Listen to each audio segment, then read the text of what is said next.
Bom dia, nós estamos a transmitir a partir da comunidade cristã Rio de Vida. Hoje é domingo, esta é uma mensagem de domingo. Nós estamos confinados à nossa própria casa devido à situação que o mundo atravessa.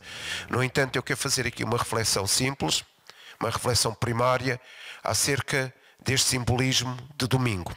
Ou seja, se eu me reportar à época da Páscoa, a época em que Jesus morreu, subiu ao Pai, depois ressuscitou no domingo, eu quero encarar aqui a possibilidade de 3 estações espirituais, 3 estações importantes. A primeira estação, isto normalmente acontece com a nossa vida também. A primeira estação é a estação em que nós fazemos tudo o que é humanamente possível fazer. Ou seja, sexta-feira. A Jesus foi possível fazer tudo o que era possível fazer a um homem até sexta-feira, até morrer na sexta-feira como homem. Então esta é uma estação que nós vivenciamos na maioria dos casos na nossa vida. Nos nossos dias nós vivemos esta estação, ou seja, até sexta-feira nós fazemos tudo o que é possível fazer. Na nossa vida nós temos muito presente esta estação, fazer tudo o que é possível a um homem fazer. No entanto, depois encontramos a estação de sábado, um novo ciclo, uma nova atmosfera. Ou seja, Jesus foi restaurado pelo Pai, subiu ao Pai, esteve no conforto do Pai, falou com o Pai, esteve nos braços do Pai, consolado pelo Pai. Sábado representa o dia em que o homem não trabalha, o dia em que o homem descansa, mas o dia em que Deus está a trabalhar. E de facto, Jesus disse que o Pai estava sempre a trabalhar. E no sábado, enquanto os judeus descansavam, Jesus estava nos braços do Pai e o Pai estava a trabalhar em Jesus, estava a trabalhar no relacionamento com Jesus, estava a trabalhar nessa perspectiva de ficar consolado, de ficar presente nos braços do Pai. Mas depois temos outra estação, a abertura de outra estação espiritual, porque domingo não se refere neste simbolismo apenas ao dia físico, ao dia de calendário.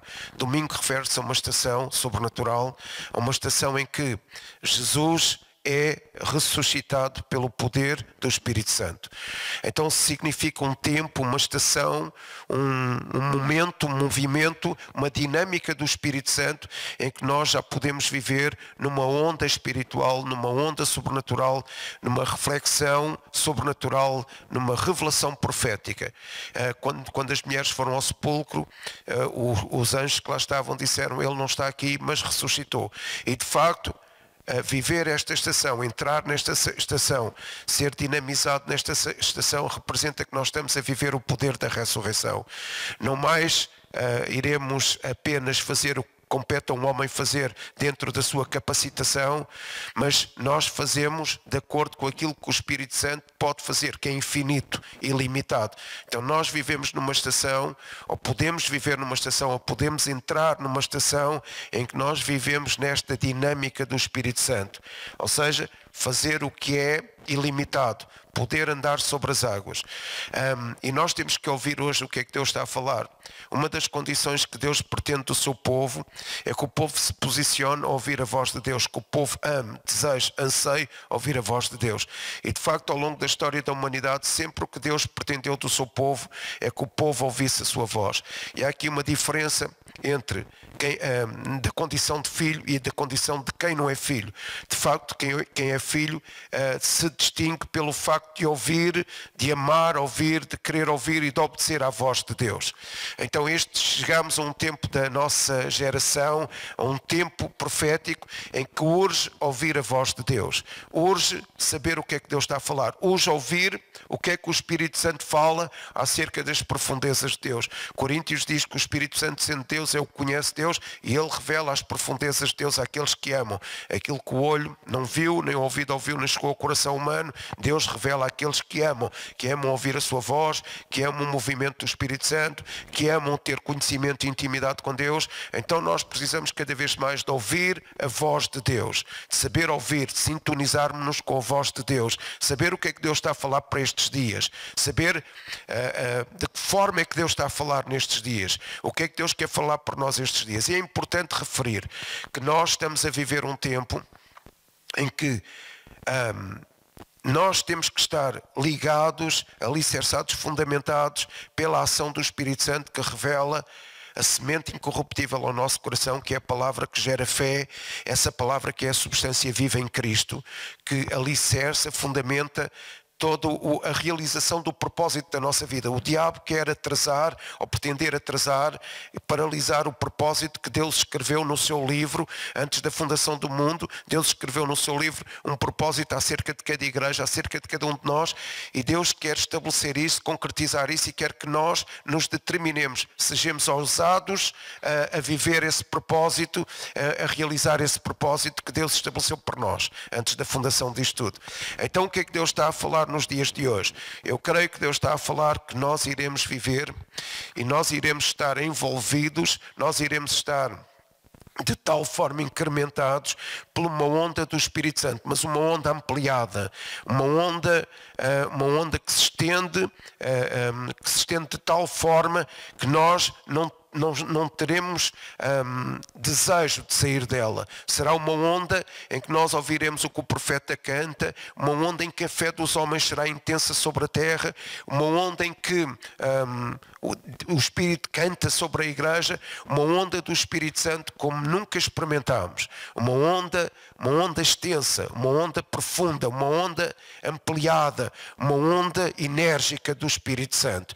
Então eu quero desejar ouvir a voz de Deus, porque quero mergulhar nessa onda, entrar nessa onda, que a igreja entre nessa onda do Espírito Santo, e de facto nós precisamos desse movimento do Espírito Santo, ouvir a voz de Deus, ouvir o que o Espírito Santo tem para falar acerca de Jesus, revelações intensas sobre Jesus, ouvir acerca das profundezas de Deus e poder realizar isso, concretizar isto na terra.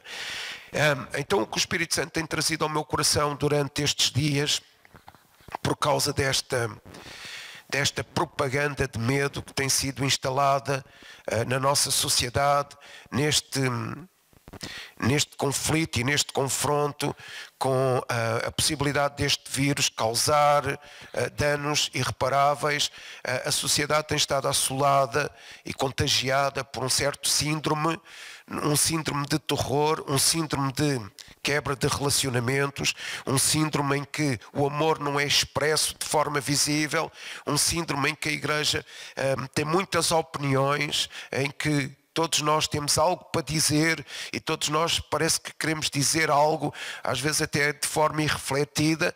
Então eu quero considerar aqui a reflexão que Deus tem proposto ao meu coração, ao meu espírito. O Espírito Santo fala ao nosso espírito, Ele treina o nosso espírito. Então o Espírito Santo tem trazido uma reflexão ao meu espírito. E durante estes dias, em oração e em reflexão, eu tenho questionado o que é que será a vida depois deste tempo, deste ciclo. O que é que será a vida depois deste síndrome? Do que é que será a vida depois de termos sido, entre aspas, fustigado por esta comunicação? Como é que será a vida? E Deus tem-me levado a repensar tudo. E o que Deus me tem falado tem-me apontado para o meu passado, para o passado da igreja, e Deus tem-me dito como é que a igreja se tem posicionado no passado. Como é que a igreja se está a posicionar hoje e como é que a igreja se irá posicionar depois desta avalanche de medo, desta avalanche que tem constrangido a sociedade depois desta avalanche de passar. E Deus trouxe-me duas propostas.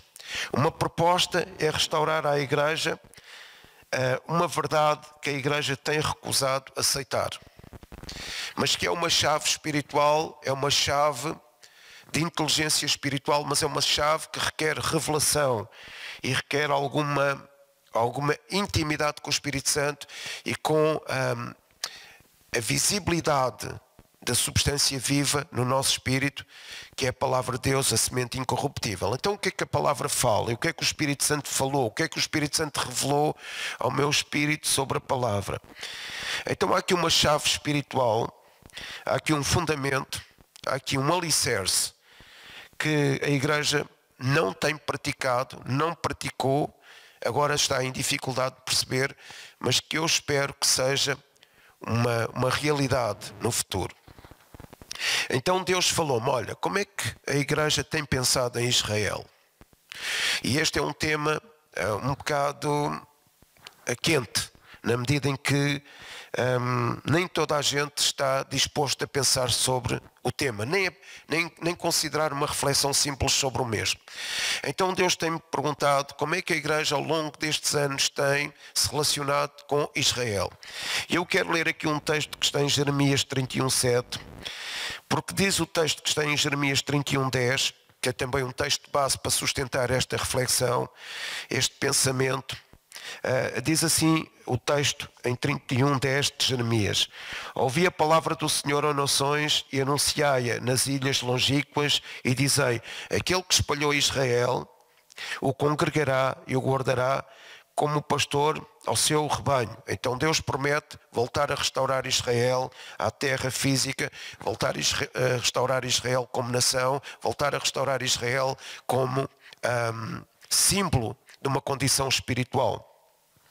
E o versículo 7 diz o seguinte: porque assim diz o Senhor, cantai sobre Jacó com alegria e exultai por causa do chefe das nações. E agora escute, proclamai, cantai e dizei, salva Senhor, Senhor com letras maiúsculas, Yahweh, salva Senhor ao teu povo, o restante de Israel. Ou seja, Yahweh, o Senhor Todo-Poderoso, o Deus eterno, o eterno, que faz o que Ele quer, como Ele quer, com quem quer, da forma como quer, porque Ele é soberano e nós nem sequer temos nada a ver com isso.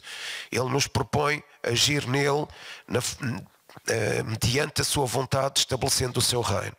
Então, a reflexão é, como é que a igreja tem visto Israel? Como é que a igreja tem olhado para Israel? Como é que a igreja tem operado em função amor que deve ter por Israel? E esta é uma chave espiritual, porque diz a Bíblia, orai pela paz de Jerusalém, prosperem aqueles que a amam, no Salmo 122:6.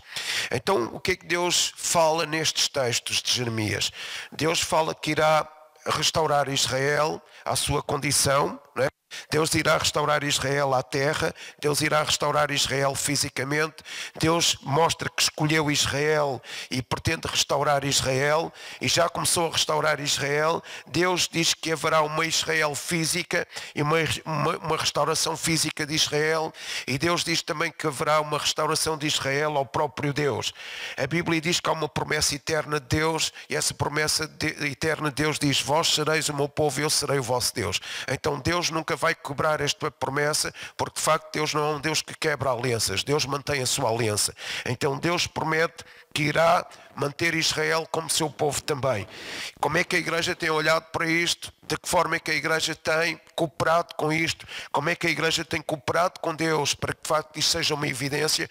Porque um dia, quando Deus restaurar Israel, Deus vai restaurar Israel para demonstrar duas coisas. Para demonstrar que Ele sempre disse a verdade. E Deus vai demonstrar perante todas as nações da terra que Deus sempre disse a verdade acerca de Israel. E se Ele disse a verdade acerca de Israel, Ele sempre foi verdadeiro em tudo. É o que Deus vai demonstrar às nações da terra.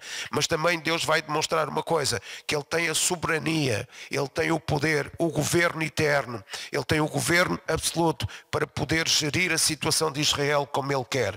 E como é que Deus quer? Deus fez um pacto, uma aliança com Israel, Israel será o seu povo e Ele será o seu Deus, e isso não mudará. E é importante refletir uma coisa, como é que a igreja se tem posicionado nisto? Porque Deus determina que amará Israel e amará a igreja para sempre.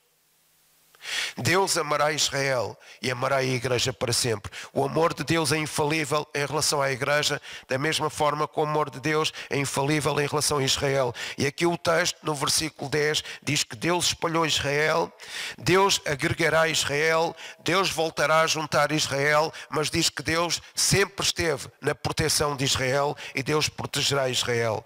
Há um termo que é expresso na Bíblia, Senhor, Senhor, o teu povo Israel, o teu povo, o resto de Israel.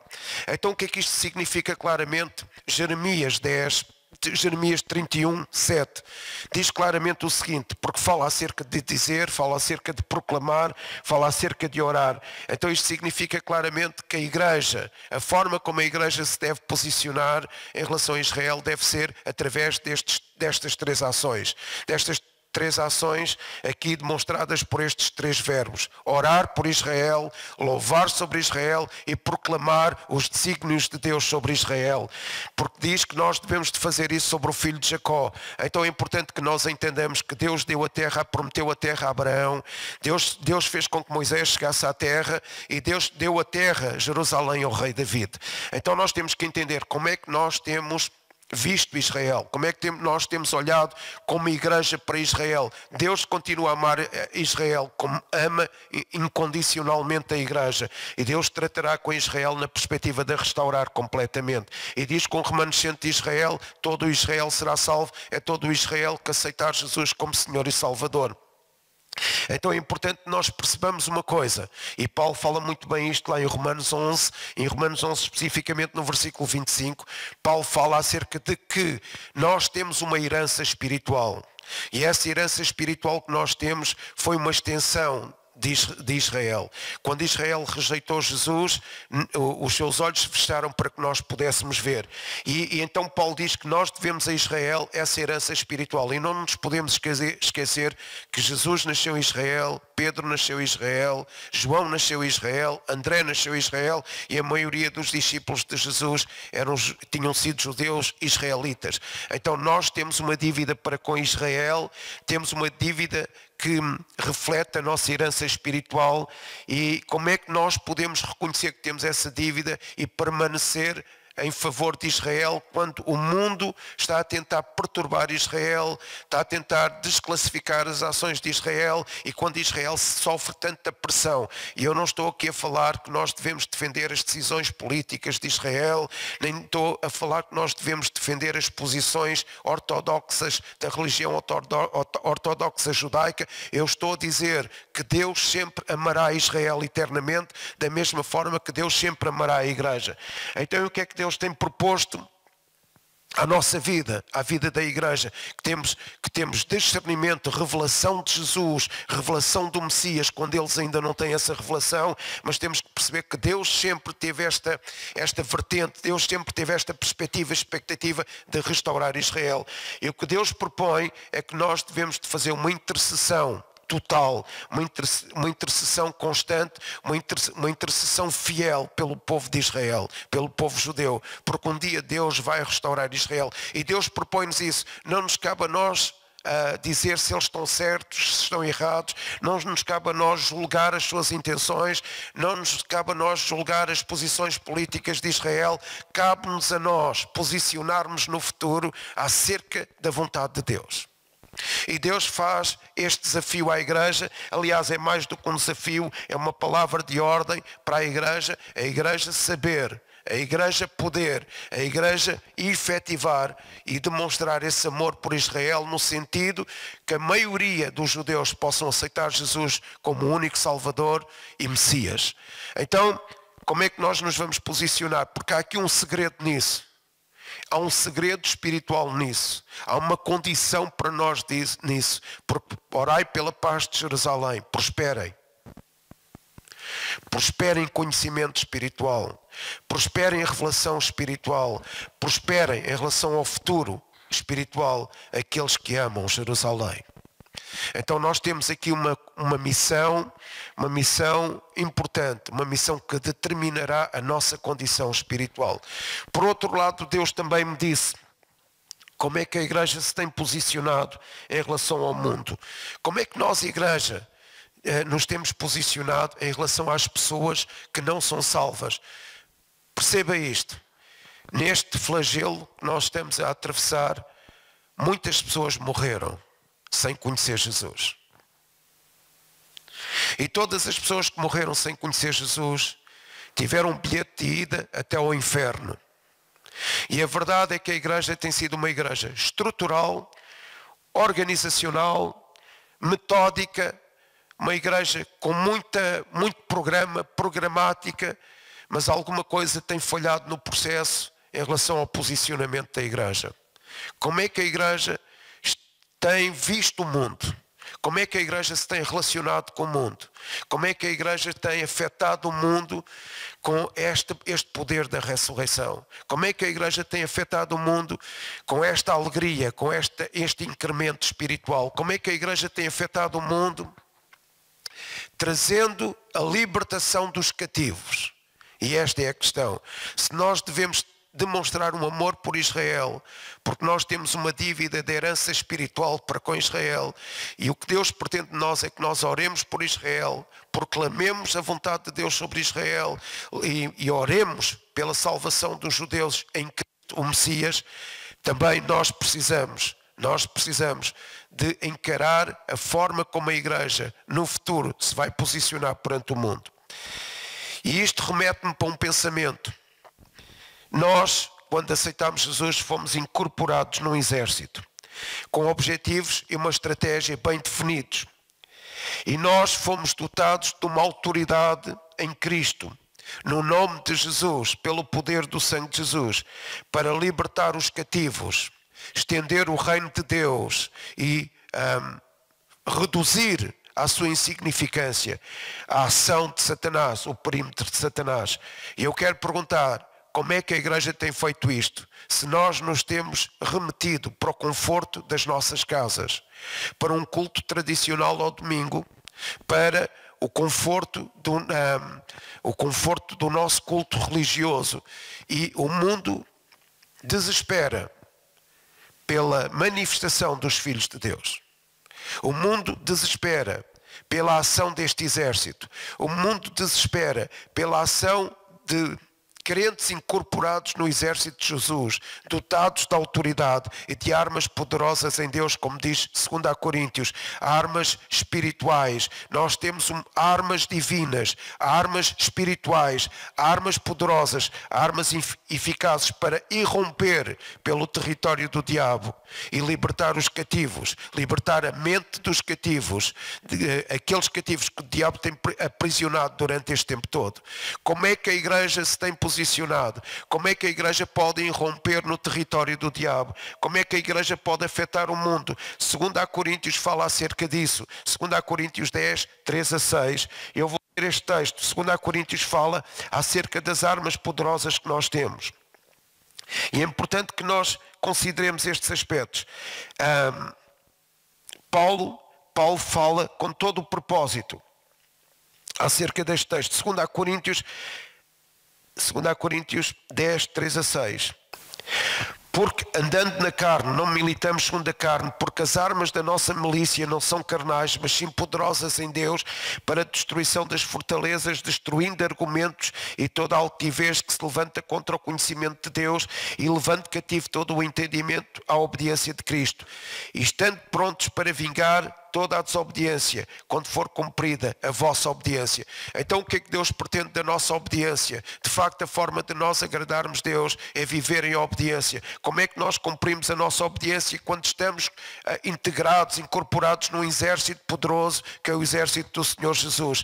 Paulo diz que nós devemos usar as armas espirituais, e essa é a forma como nós daqui para a frente nos devemos posicionar em relação ao mundo. Usar as armas, a capacitação espiritual que nós temos, armas poderosas para, fundamentalmente, no mundo, libertar os cativos de Satanás. E este termo, libertar os cativos, significa em grego tirar de nós, significa extinguir, significa anular, significa invadir invalidar as ações do nosso opositor. Então, de que forma é que nós nos vamos posicionar para abençoar, para refletir Jesus no mundo, para refletir a autoridade que temos, a autoridade de Cristo, o nome de Jesus no mundo? Nós temos que invadir os lugares celestiais com a nossa percepção espiritual, com a nossa atividade de oração, de forma a anular, de forma a tirar das pessoas, de forma a extinguir, de forma a anular, de forma a invalidar os opositores desta gente. Então como é que nós temos feito isso? Então a partir de agora nós temos que começar a anular as imaginações, os conceitos, os argumentos fraudulentos. O diabo tem enganado pessoas com conceitos perversos, tem enganado pessoas com imaginações perversas, tem enganado pessoas com esquemas fraudulentos, esquemas subretícios, com argumentos de mentira. O engano é o espaço onde Satanás se movimenta com destreza. E como é que a igreja tem lutado contra esse engano? A igreja, segundo aqui Paulo, tem que derrotar os gigantes da altivez, aqueles gigantes que se exaltam a si próprio. E o mundo tem levantado os seus próprios gigantes nesta percepção da altivez, neste clima da altivez. Então como é que a igreja tem derrubado as imaginações perversas, os argumentos fraudulentos, os conceitos iníquos, a altivez, gigantes da altivez? Como é que a igreja tem anulado isso? Paulo continua a dizer que através da verdade, nós, igreja, devemos aniquilar os pensamentos diabólicos, os esquemas diabólicos, o entendimento diabólico, os paradigmas com que esta sociedade vive, que são paradigmas impregnados de esquemas diabólicos, de ideias diabólicas. Como é que a igreja tem entrado no território do inimigo para poder libertar estas pessoas com a mente cativa? O apóstolo Paulo continua a dizer que é importante nós anularmos esses sofismas, estas imaginações, e nós temos armas poderosas para realizar isto. De que forma? Entrando no terreno do inimigo, invadindo o terreno do inimigo, conquistando território ao inimigo, como uma igreja poderosa, uma igreja determinada, uma igreja destemida, uma igreja resiliente, de forma a que nós possamos operar no terreno do inimigo milagres, sinais e prodígios. De que forma é que a igreja se tem posicionado no mundo? Quais são os milagres que o mundo conhece na igreja? Quais são os milagres, as maravilhas que o mundo reconhece à igreja? Quais são os sinais que o mundo vê na igreja? Quais são? De que forma é que nós temos ajudado o mundo a ser liberto? O pensamento do cidadão, que ainda tem um registro, um paradigma perverso, um paradigma iníquo. De que forma é que nós temos ajudado essas pessoas? De que forma é que a igreja tem intervido no mundo de forma a libertar os cativos, aqueles que estão oprimidos, amarrados por Satanás? É interessante perceber uma coisa: nós vencemos nesta guerra quando nós entramos nos lugares celestiais. Nós entramos nesta guerra quando vencemos nos lugares celestiais e demonstramos a potestades e a principados, a multiforme sabedoria de Deus. O mundo precisa de conhecer a graça de Deus. As potestades e principados, precisam de perceber que há uma graça poderosa que é refletida nas suas vidas para poder libertar a sua mente do cativeiro. Então a igreja tem esse objetivo, a igreja tem que ter este propósito e a igreja tem que se posicionar no sentido de libertar aqueles que estão cativos por Satanás. De que forma?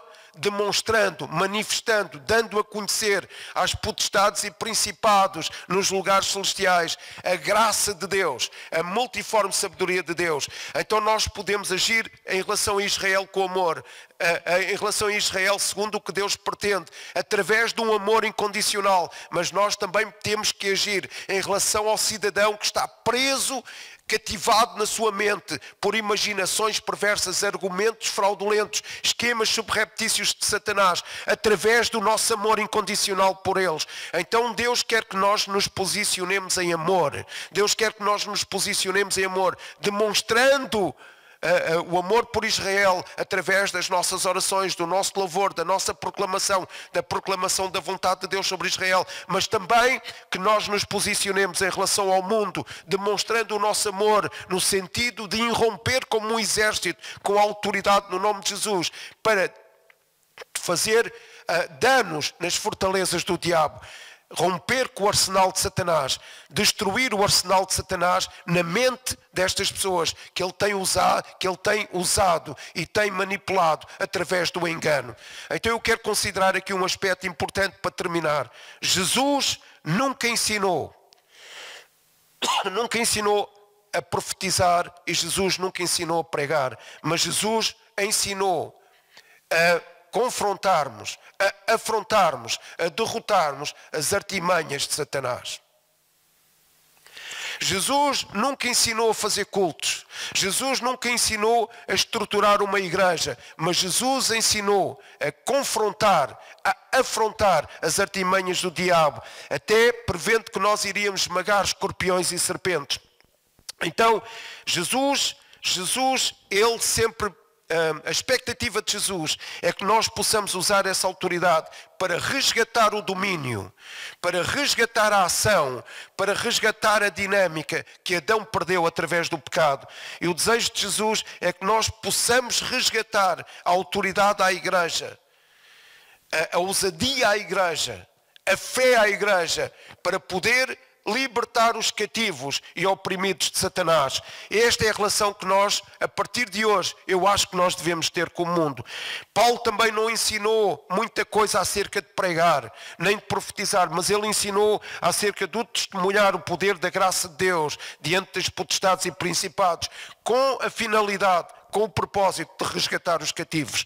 Então, como é que a igreja tem vivido o seu cristianismo em relação a Israel e em relação ao mundo? Como é que nós temos abençoado Israel com as nossas orações, que é uma chave de prosperidade para a vida da igreja, mas também como é que nós temos levado a salvação ao mundo? E uma coisa interessante é que à medida que nós levamos salvação àqueles que estão perdidos, nós mantemos em bom estado de conservação a nossa própria salvação. Então há aqui uma relação, uma correlação entre o facto de nós invadirmos o território de Satanás, estendermos o reino de Deus, libertando os cativos, libertando os oprimidos, fazendo sinais, prodígios e maravilhas, andando em fé, avançando em fé, rompendo em fé no poder ilimitado da ressurreição em Deus. Se nós fizermos isso, nós também conseguimos entender para a nossa vida o poder dessa salvação. Eu quero terminar com isto. Até aqui, a igreja tem feito muita religião. Nós temos realizado religião. E o esquema ficou esgotado. A religião cansa, pesa. E o que é uma religião? Uma religião é uma lógica de obrigações e benefícios. O povo de Deus tem se relacionado com Deus na perspectiva de ganhar alguma coisa quando cumpre algumas obrigações. Então como é que nós temos entendido a relação com Deus? Nós temos entendido desta forma: eu vou fazer alguma coisa para um ser superior que é Deus, para ver se eu trago algum benefício à minha vida, para ver se Ele me abençoa com alguma coisa. E isto é religião. E este esquema está esgotado, o modelo está esgotado, e por isso eu acho que o Espírito Santo, Deus permitiu que nós fôssemos invadidos por estas circunstâncias adversas para nós repensarmos o nosso cristianismo. Há cerca de 30 anos para cá, 20 anos para cá, o cristianismo tem assentado nesta premissa: a religião. Nós vamos cumprir as nossas obrigações com um ser superior para que depois nós possamos alcançar a bênção que Ele tem para nós. E temos-nos esquecido do propósito real para o qual Deus nos chamou, Deus nos criou. Então nós atuamos muitas vezes na base da necessidade, na base da culpa e até na base da ganância. E quem atua na base da necessidade, da culpa e da ganância fica aprisionado a um síndrome de escravidão. E a igreja tem sido escrava dos seus próprios intentos, a igreja tem sido escrava das suas próprias decisões, porque a igreja decidiu a cumprir obrigações a respeito de um Deus supremo, a ver se esse Deus supremo, na sua infinita misericórdia, lhe atribui alguma bênção. E este tem sido o paradigma da igreja. Escravizado a esse paradigma. Então as pessoas esforçam-se tanto para cumprir obrigações e ficam frustradas e decepcionadas quando a pessoa para a qual se refletem essas obrigações não as abençoa como era desejado. Então a igreja tem feito religião, atuado em religião por necessidade, culpa e ganância. Tem sido escravizada a isso. Mas o que é o Evangelho? O Evangelho é viver na dimensão do Espírito, do poder ilimitado de Deus, demonstrando amor. Então, de que forma é que a Igreja, na minha perspectiva, de acordo com aquilo que Deus revelou ao meu coração, se tem que posicionar? Nós temos que entender que nós temos alguém a quem devemos abençoar, porque de facto a nossa herança espiritual foi causada por Israel. Então nós devemos de fazer o que Deus pretende de nós: orar por Israel, proclamar a vontade de Deus sobre Israel, louvar sobre Israel. E sempre que um judeu se converte ao cristianismo, nós devemos de ficar felizes com isso, porque nós temos que ter essa demonstração de amor por Israel. E esta é uma chave para os nossos dias, porque nós vamos percepcionar melhor os tempos de Deus, melhor os tempos proféticos, se nós percebermos como é que Deus está a agir em Israel. E nós iremos ter essa percepção mais apurada, uma percepção profética, se nós orarmos por Israel, amarmos Israel e desejarmos que judeus se convertam ao cristianismo. Porque Deus estabeleceu essa aliança com o seu povo e essa aliança é inquebrável. Mas também nós iremos ter uma percepção da relação com o Espírito Santo, da vida da nossa salvação, da dinâmica da nossa salvação, da vida espiritual, do coração de Deus, se nós demonstrarmos um amor intenso pelos perdidos. E se nós nos posicionarmos como um exército ousado, para podermos irromper pelo território do diabo e resgatar aqueles que têm a sua mente cativa por Satanás. Então nós devemos de demonstrar esse amor, de demonstrar esse poder da graça de Deus, da multiforme sabedoria de Deus aos cativos, invadindo os lugares celestiais e reclamando a restauração dos cativos, para que os cativos sejam libertos e venham ao conhecimento de Jesus. E a Igreja, na minha perspectiva, tem que se posicionar destas duas formas: orando por Israel e libertando os cativos. Orando por Israel e libertando os cativos. Orando por Israel e libertando as nações. Então Deus tem falado esta mensagem porque nós fazemos muita religião, muita organização, muito culto, muita obrigação, muita coisa programada, mas a essência da nossa vida, a essência de uma vida espiritual é muito mais do que isso. E, na minha perspectiva, orar por Israel e orar pelos perdidos, alcançá-los para Jesus, nos leva muito mais além no conhecimento de Deus. Esta é a palavra para domingo. Não fique pela sexta-feira, não fique pelo sábado. Viva o poder da ressurreição. Viva o poder da ressurreição. Viva neste poder ilimitado de Deus. Viva este poder libertador de Deus. Viva neste tempo profético.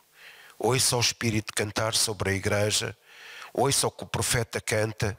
Ouça o som de uma fé intensa. Ouça o que Deus tem para falar à vida da Igreja hoje e a esta geração. Que Deus o abençoe. Tenha um domingo abençoado. Viva nesta convicção. Nós temos, de facto, que nos posicionar. Daqui para a frente teremos que ter uma igreja mais dinâmica, mais virada para fora, a desenvolver o culto nas ruas, alcançando os perdidos e orando no nosso tempo de lugar santíssimo, no nosso tempo de lugar escondido, lugar secreto, orando também por Israel, para que Deus converta os judeus. Que Deus o abençoe, uma boa semana, um resto de domingo abençoado. Até à próxima. Amém.